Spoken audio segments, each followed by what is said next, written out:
Hey guys, welcome or welcome back to my channel. If you're new here, I'm Gabriel, and in today's video I'm going to be telling you guys how I found a lump in my breast. Yes, I found a lump in my breast, and I decided to come on the internet and tell you guys about it because not because I want to know, but I feel like there are females out there that might have a lump. They're probably not self-inspecting, and you know, it could have go more than one ways, honestly. So if you're interested in that, just keep on watching.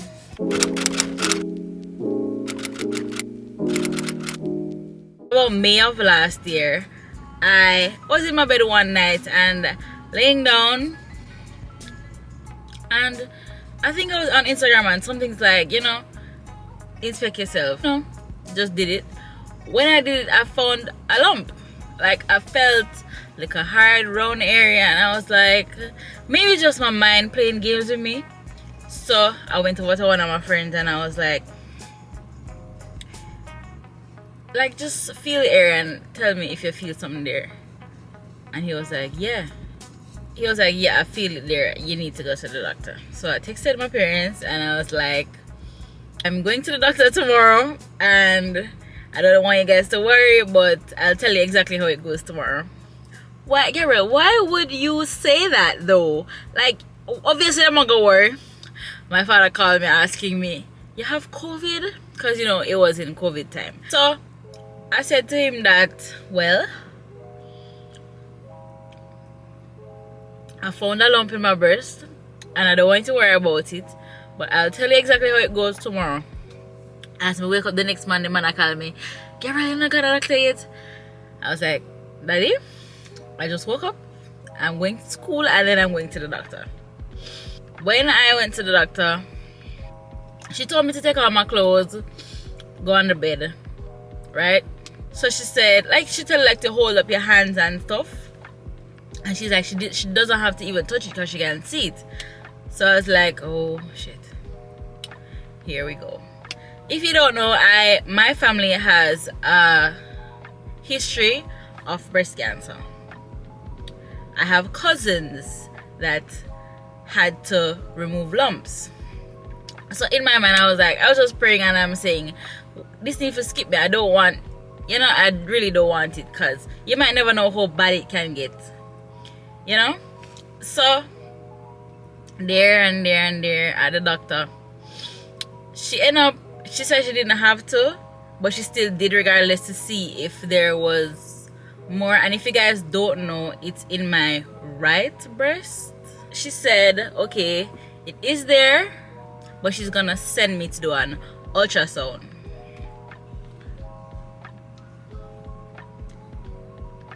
When I went there, I went the next day to the ultrasound, and they're like, no, you can't come to the ultrasound today, you have to do it next week because you have to set an appointment. So I have one whole week of fretting on people. One whole week.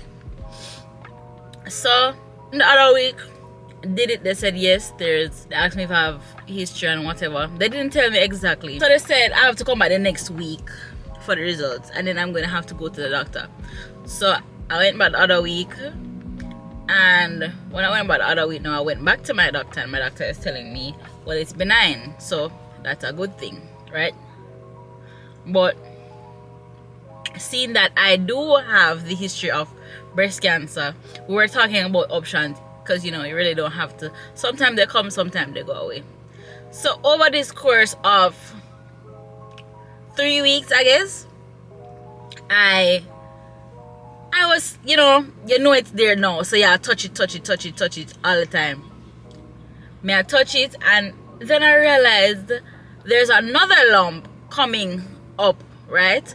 So by that time we were talking about my father and I decided that, okay, I don't want to have to be worrying about this all the time, because knowing me always afraid. I don't want to have to be worrying about this all the time where it's in me and it'll get worse, right? So I decided, okay, I'm going to take it out. So now we're deciding surgeons, right? So my doctor had recommended a surgeon to me, and she was like, okay, I'm gonna set the appointment for you like the next Wednesday. I'm not saying exact dates right now. So the Wednesday I went, and he was trying to get straight into it. He was like, okay, we can do it Friday. I was like, hold on, I need time to think, and you know, so say there are like 2 lumps. I think we were saying it was 3 lumps at the time because one of them was really big, so it was showing like 3. But I think the ultrasound came back saying it was 2, but we were saying it's 3 because we were feeling 3 different lumps. So he's saying he's gonna cut me 3 times. I was like, no, I really don't want 3 cuts on my boob. Scarring is in the picture. And I was like, I'm gonna have this for the rest of my life, you know. So I needed time. Spoke to my father, and my father now started using his resources, and he went to like my aunt. She gave us my cousin's surgeon. So I was like, okay, I'm more comfortable with them because I first time I ever do one surgery. Come on, people, I'm going to be scared. And the other man, he was just trying to rush it and whatever. I don't have money like that. Thank God for CMU healthcare. But yeah. So I went home because it's closer to home. Went to the doctor, and he's saying yes, he's feeling them. Even though I had all the pictures and the documents that yes, it's there, he still did an examination for himself.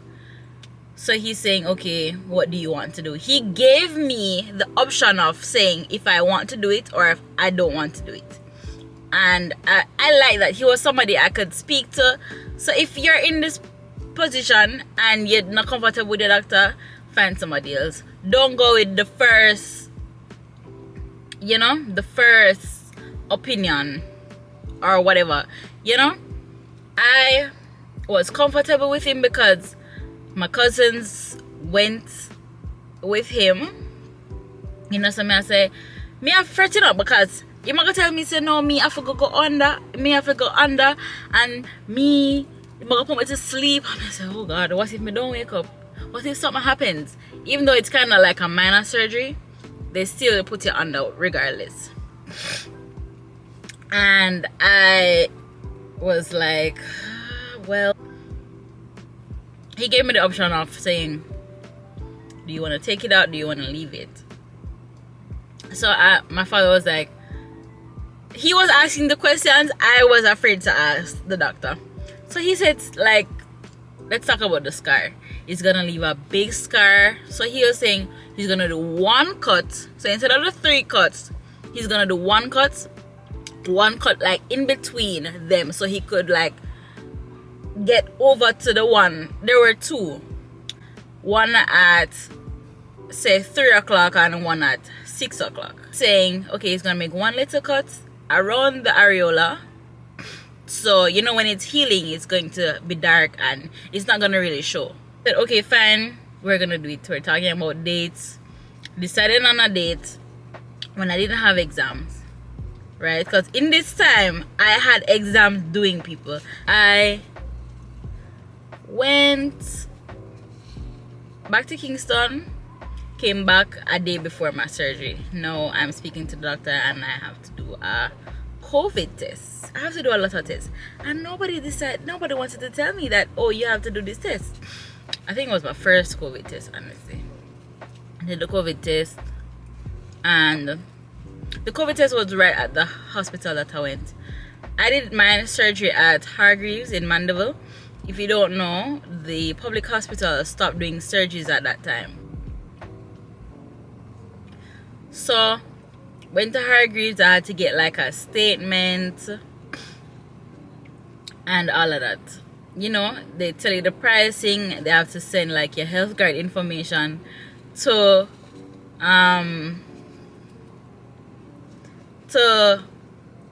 surgical, because I think it was Guardian Life. So both the hospital and your doctor had to get like a estimate of how much they would pay off the bill, because it's a big bill, people. It's a very big bill. And as I say, thank God for CMU health card. Went home the day after I did everything I was supposed to do, and I'm worried, I'm scared out my mind. They're telling me I cannot eat as of 10 o'clock in the night. And I'm saying, okay, it is going to happen. I'm going to do surgery tomorrow, and anything might happen. Why am I getting teary? Woke up the next morning. They said, wear something comfortable, take out all your piercings. I could see it on my father's face that he is worried. Pitney, only girl Pitney, I go in a surgery. Fib. Breast lump. Oh, the lumps are getting bigger. They're starting to hurt. I don't know, maybe it's because I was touching it all the time. But on the way to Mandeville, I'm saying to my father, Daddy, I forgot the most important paper. People, the man cussed me out. Full blown cussed me out. Man, turn back on, I'm checking in my bag. The paper in my bag. Reached the Mandeville now. Did all the paperwork, asked me, are you allergic to anything? They gave me a robe. Not like a robe, but like it's open in the back. Hey Gabriel, this is really happening. You're really gonna go do a surgery right now. It was scary, like emotionally scary. So they just showed me my room, told me to get changed, put on the whatever, put on the thing over my hair. And they came with the bed and told me the thing they push you in with, I think you know what I'm talking about. It's like, are you ready? And I'm like, how ready am I gonna be? Right? Did that. Went. They changed the bed like 3 times. So when they come to your room, they put you on one bed, right? And I'm nervous. I'm looking on my dad, my stepmother, my dad, and my ex-boyfriend right there. And they all seem so worried. And I had to be the one that's holding all my emotions in for them. It's really worried. And I'm saying, Gabriel, you have to hold it up. You can't bawl. They push me through the door now, and okay, your family is gone. You cannot have them with you around here. But yeah, they switched me over to another taller bed, so them lift me up now. Coming now, moving because the dress have one big old slit in the back. This is where I met my doctor, and he was saying, okay, these are the surgeons and the doctors that are gonna work on me today. And you know, I'm just not saying anything at this point because I'm nervous. I'm very nervous, like really nervous. 2 minutes, they're gonna put me to sleep. They transferred me to the room, you know. Yeah, they switched me over to the other bed where they're gonna strap me down onto this thing and put me to sleep. Also insert a tube in my throat in case of anything. So the lady is saying, okay, she's gonna find my veins, she's gonna insert some needles, and I'm saying, okay. So she's inserting in the needle now, inserting the needle in now, and I said to her, like, how long is it gonna take for me to fall asleep? She's like, by the time I tell you that I'm putting you to sleep now, you're gonna basically be falling asleep. By the time she said, okay, putting you to sleep, giving me the anesthesia, then I sleep, I don't remember nothing after that. I don't remember anything after that. I just know I woke up the few hours after and I really needed to pee. That's after the surgery. I couldn't get up, I couldn't move, none at all. All I know is that I needed to pee. So they're like, can you hold it? I'm like, no, I cannot hold it. So she's like, she's gonna put some of those sheets under me and I should just let it out.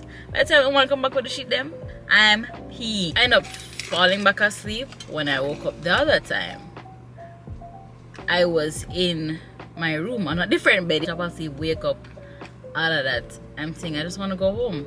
How I was feeling very weak. I was feeling really tired. I just want to go home. No, it did not hurt. I was not feeling it because them, wait a second, them bandage it so tight that you're not feeling anything. So when I put them up here, so cut them bandage it up and one down there. So yeah, it's normal. So I say I just want to go home. I just want to feel better. I just need it. He's saying, okay, you can't wear a bra for the time, and after a certain time you have to come into office and we have to change your bandages and check on your stitches if you're healing properly. Said okay, had that talk, went home. When I'm on my way home, I drop asleep again, because obviously the chemicals are still in me, the medicine, all of that, they're still in me. So I drop asleep again, never wake up till reach home.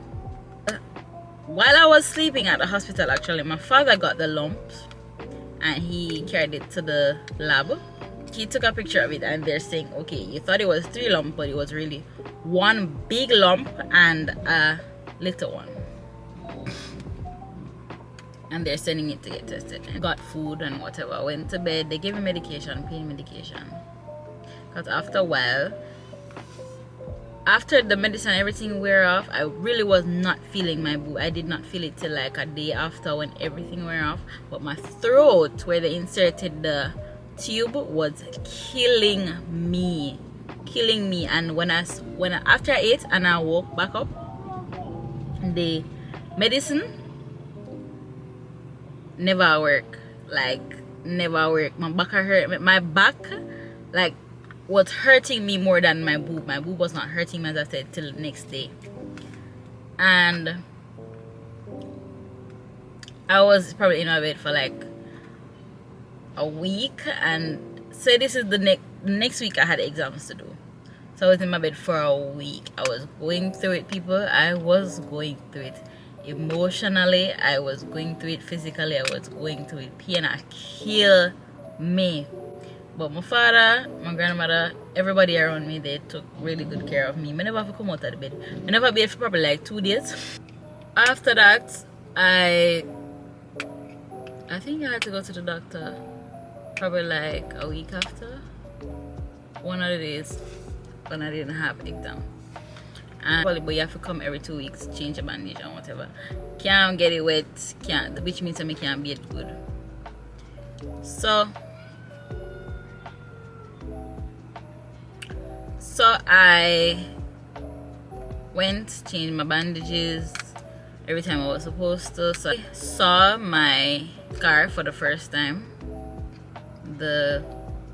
where they cut me, and I was like, okay, it's not that big. It seems to be healing properly. Yes, it did heal properly, and probably like after a month, outside was healed, but inside wasn't.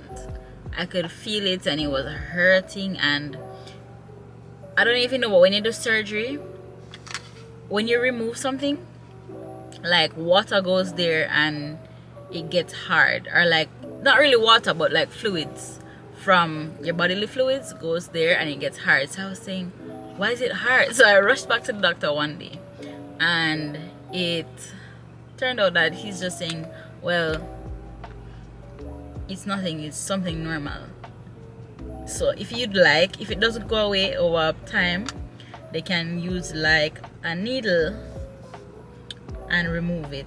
Luckily I didn't have to do that because it went away after time, and there is a scar there. It's not really sure. I think because of where it cut it around my areola, it's there. I know it's there, but it doesn't bother me that it's there. It just reminds me of that time that, you know, you just had to do surgery. So they sent, as I said earlier, they sent the lumps to get tested. I had collected the test, I think, and he sent it to me.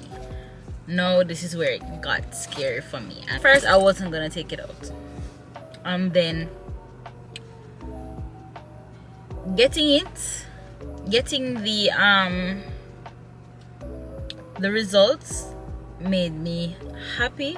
Even though it might come back, it made me really happy that I took it out, honestly.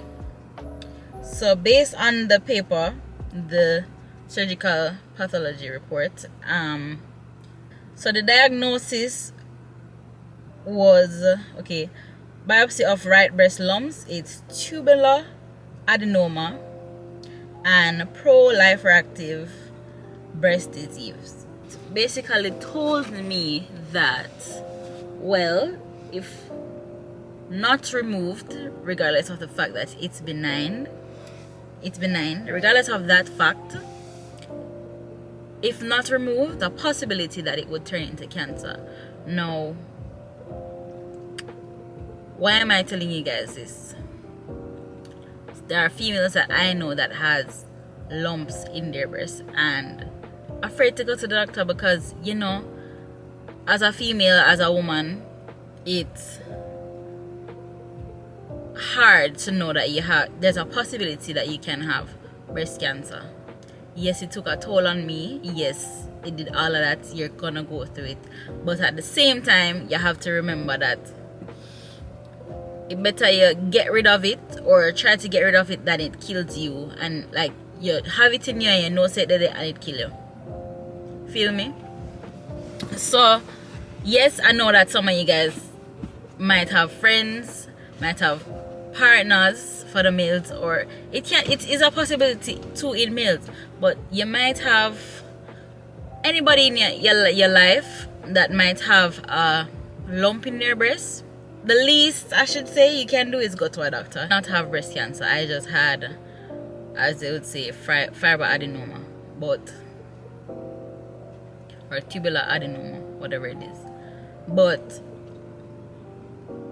I'm no doctor. I'm nothing of the sort. I decided to tell this because I don't want people to feel like, oh, they're alone and oh, I'm going through this alone. No, there are people out here that actually went through this. Them just not say nothing, you know. And look at me, I was not going to take out my lump, but I decided to take it out and see. Maybe if I didn't take it out a few years down the line, you would have turned a cancer. You feel me? Even though they said it's like a percentage of people that actually turned.